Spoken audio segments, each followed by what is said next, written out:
Okay, so what we learned from this is that with a lot of characters these days, we have 2 points that we can animate from. We can animate from, or two roots. So we could have had one from the hips, and then we could use a switch, and it would switch the root to the chest. And then if I selected that, and I started to pivot from that point there, everything would pivot from the chest area, and that's exactly the way that you'd want to set it up. And then when it went back and started running on its back two legs, you just switch the pivot again, and it would go back to the hips.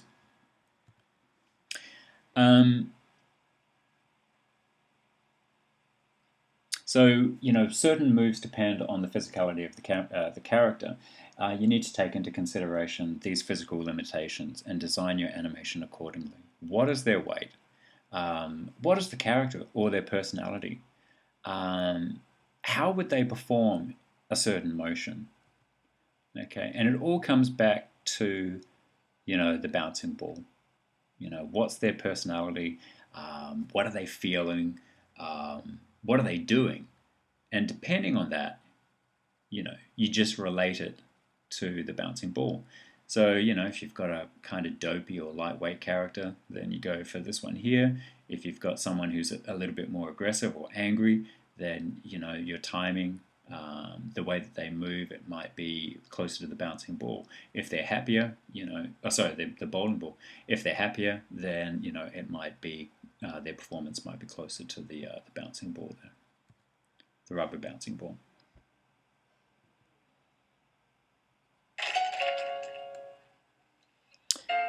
So in this case, we've got two characters doing very similar thing. If you've ever seen The Vicar of Dibley, but the way in which a character moves is really related to their own physical properties. So their timing is going to depend on their mass.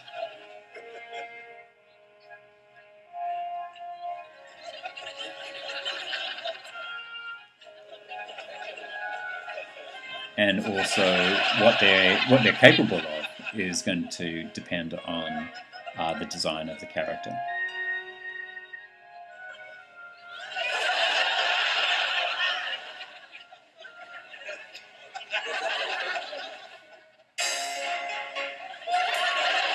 So here you can see the height of the characters is a lot different, and also the speed in which they're moving is also different.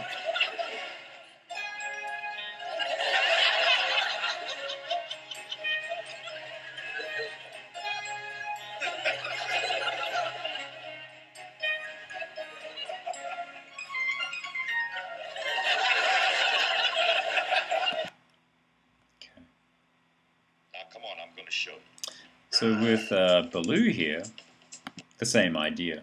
We have to understand how big our character is, and the design of our character is often going to influence the way in which he moves. Okay, so kind of like the Dawn French. It is Dawn French, isn't it? Character there in The Vicar of Dibley. She's heavier. And in this case here, when we look at Baloo, the way in which he moves, should relate. You can see how lightweight Mowgli is here compared to Baloo.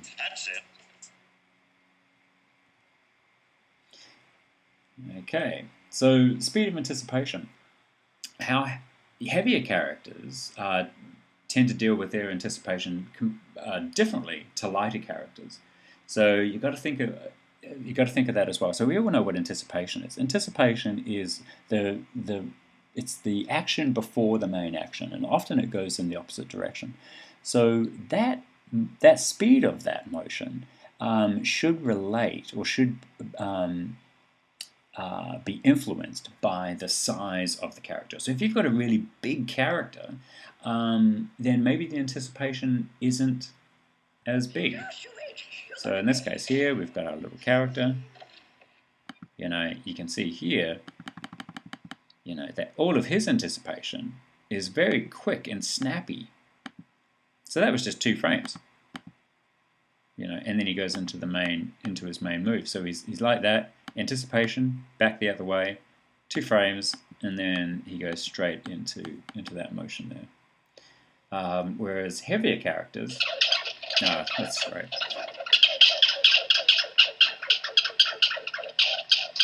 So these little guys are just having a fight out on a porch. But the thing that I love about this is that the anticipation and the scale, the speed in which they move is just lightning speed, and that's relative to the size that they are.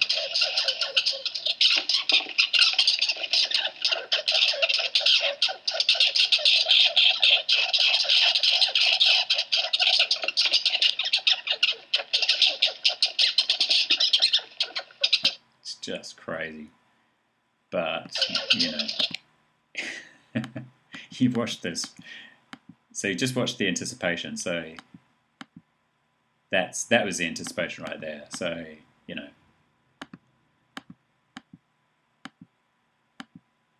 just 1 frame, and then they're just straight into it.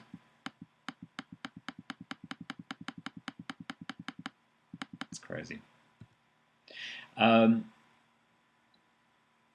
I've talked a little bit about that. So blocking out just the root of your figure can be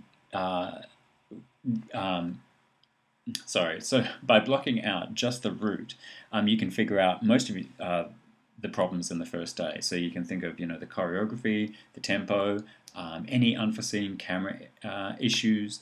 And also it saves lots of time. You don't have to worry too much about the feet, because it's really the speed in which the hips are moving which is important, okay, because that gives you all the energy and all the tempo.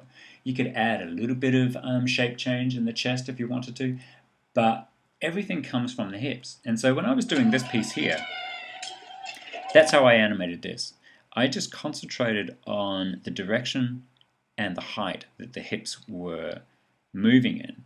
And I just animated the hips first. I didn't worry about the feet. I just worked on, which direction and all those little fine details that the hips were doing. You'll notice that there's some really subtle up and down action that's happening with this. But if you just look at the hips, you can see that they're moving all over the place.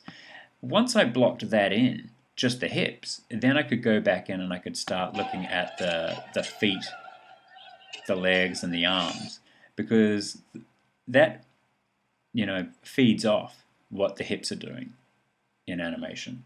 Other people would do it, which is interesting to think of, because the feet are the things which are moving the hips. But in animation, we really need to think of, the hips first, because that is the driving force behind everything.